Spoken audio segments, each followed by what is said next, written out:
Hey scholars. So in the previous video, we started our series on compiled and statically typed languages by installing Free Pascal and the Lazarus IDE. In this video, I want to go over some of the differences between Pascal and Python, which is the language you've worked with the most over the years. This isn't meant to be a tutorial on how to code. You guys already know how to do this. If you're watching this video, you've been coding for at least a year in Python and quite a bit of JavaScript as well. I want to show you the differences and the similarities between how to solve problems in Pascal as opposed to how you would have solved them in Python. All right, so let's start off by opening up Lazarus and creating a new project. And you can just type in LAZ.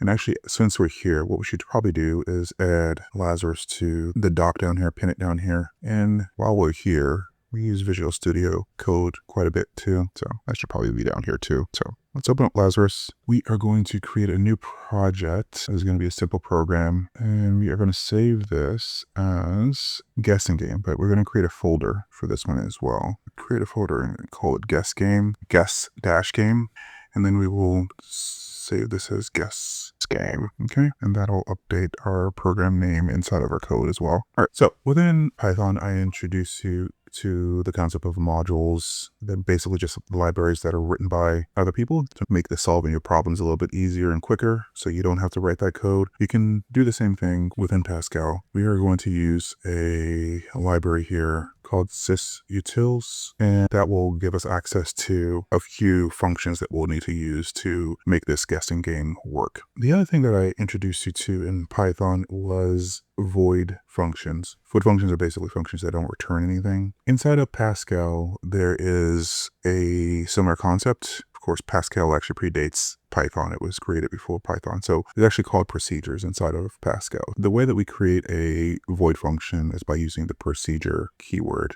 So when we create a procedure here, we're going to create a procedure called show divider. And unlike in Python, we don't have to put the parentheses after it because it's not going to have any parameters. So there's no parentheses after it. You do need a semicolon at the end there though. And to begin the block, you're going to use a begin. And then inside of this function, it's going to do one thing. It's going to print out a divider or write line over a divider. And do that, we're going to just put some dashes here, semicolon at the end, and that ends our procedure. And over here, we can actually keep track of all the items in our program. These are the things that we're using. These are our procedures. Like I said, I'm going to create a function, and the way we define a function in Pascal is by using the function keyword. I'm going to call this age next year. It will take one variable, current age, and it will be integer. Okay, and it'll return an integer. Now this syntax is very similar to the way we would type this in Python when we use type annotations, which I'll show you at the end when we actually finish this program. Age next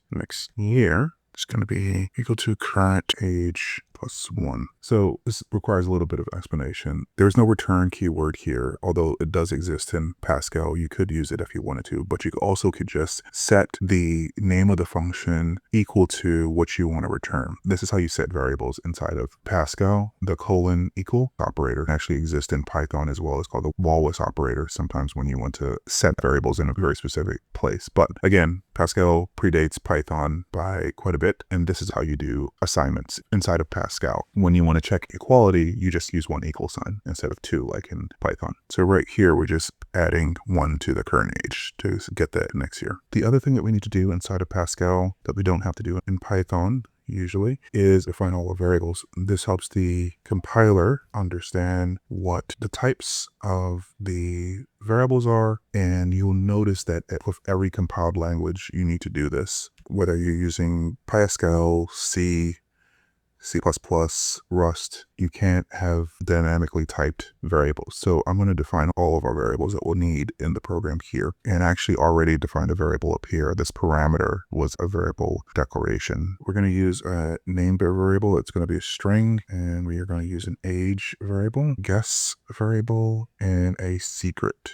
And these all are going to be integers. You put a semicolon at the end here.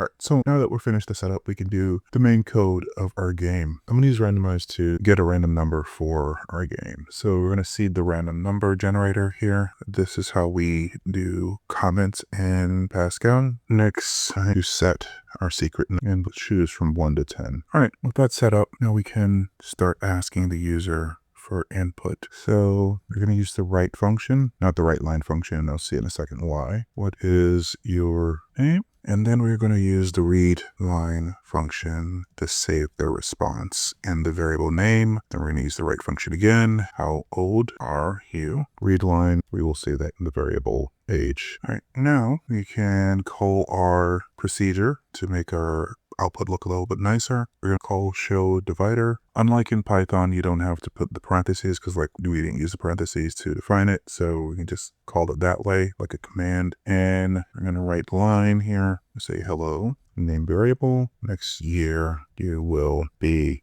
And then we're going to call the age next year function and send it over the age and close out the write line by putting a period at the end. Okay. Of course, in practice, you don't really need this function. You could just do age plus 1, but I wanted to show you guys how to define functions in Pascal. All right. So now I'm going to call the show divider procedure again, and I'm going to write a couple more lines here to actually start the game. Write line and say let's, and here, because we can't use double quotes, we have to escape the apostrophe here by doing 2 apostrophes, 2 quotes. So let's play a number game. And WriteLn, I'm, again, 2 of those there, thinking of a number between 1 and 10. And that is the end of our beginning statements for our game. Actually, we're going to set up a loop, a game loop. And there are a couple loop options within Pascal. There's a while and for loop, which you are familiar with from Python, but there's also until loop or repeat until loop. So we can say repeat until, and down here, we're going to say until the guess equals the secret.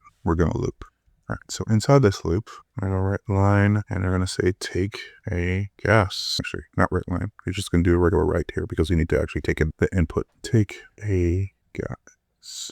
All right, and we're going to read line, and we will save that into the guess variable. So the difference between the write line and the write function is the write line has a carriage return afterwards. The write function does not. So when these are printed out to the console, the cursor will be right after it. So the user will be able to put in their input right after the prompts. So that's why I'm using write instead of WriteLn. Okay, so I'm going to add another seemingly unnecessary element here. But again, this is just to show you the differences between the languages. We don't necessarily need to check to see whether or not their answer is odd or even, but I want you to see the difference of how we do. So instead of the modulo operator, the % in Python, we use mod keyword for modulo, but the code is basically the same after that. So guess modulo 2 equals 0, and instead of a colon, we're going to say then. It's an implied then inside of Python. So we're going to say fguess modulo 2 equals 0, then you're going to write line that will say your guess is even. If in else, you're going to write line that says your guess is odd. Strictly speaking, not necessary for this game, but like I said, I wanted to show you a few things that differ within Pascal. All right, so this is the real game logic here. We're going to say if guess is less than secret, then we are going to, actually, sorry, up here, we need to have a semicolon at the end. All of this could be one line, but it would just be more difficult to read. But at the end of the statement, we do need to have a semicolon. All right, so back down here to this if statement, we're going to write line too low. We're going to say else if guess is greater than secret, then write line too high, else we're going to write line correct. Great job. And again, this all could be one statement. So at the end, we have to have a semicolon. All right, and that's pretty much the end of the loop. To make things look a little bit nicer at the end here, we can also do another show divider. And that's it. Assuming I don't have any typos or didn't forget a semicolon somewhere, we can run our code. Curious, the run parameter that I set isn't there. I'm not sure why that didn't save, but I will do it again here. WL should have saved in the configuration. Turn this on, and again, as we did in the other video, after X term, I'm going to do a dash FA. Menlo will be our variable, and the font size dash FS for font size will be 16. And press OK. And I'm going to run this now. Okay. Let's say our user's name is Alice and she is 13. That's our output here. And I guess 5. It's an odd number and it's too low. Let's say 6. It's even number and it's still too low. So 10. Okay. All right. So it works as we expect it to. And just for comparison's sake, this is what the code would look like inside of Python. It's about just as long, even though we have to set up the variables inside of Pascal and we don't have to do that in Python. We also can multiply by strings inside of Python. So the void function here does the same thing, show divider. We have next here a as well type with annotations. We can show what kind of data is sent into this function and what's the data it returns. Of course, we have to use the return keyword here as opposed to in Pascal. We don't have to define the variables, but before we do the loop here, this while loop, we do have to set this variable to 0. Otherwise, we'd get an error right here when we try to do some comparisons. But yeah, I'm not going to go through this code too much because, like I said, you guys have a fair amount of familiarity with Python. I just wanted to show you accomplishing the same goal with Python. The difference here is that this program would be a lot slower than the Pascal program, which in this case, this is a very simple program. It really doesn't matter. But as we get more complex, it will. All right, that's it for this video. Next, we'll work on some GUI applications in Lazarus using Pascal.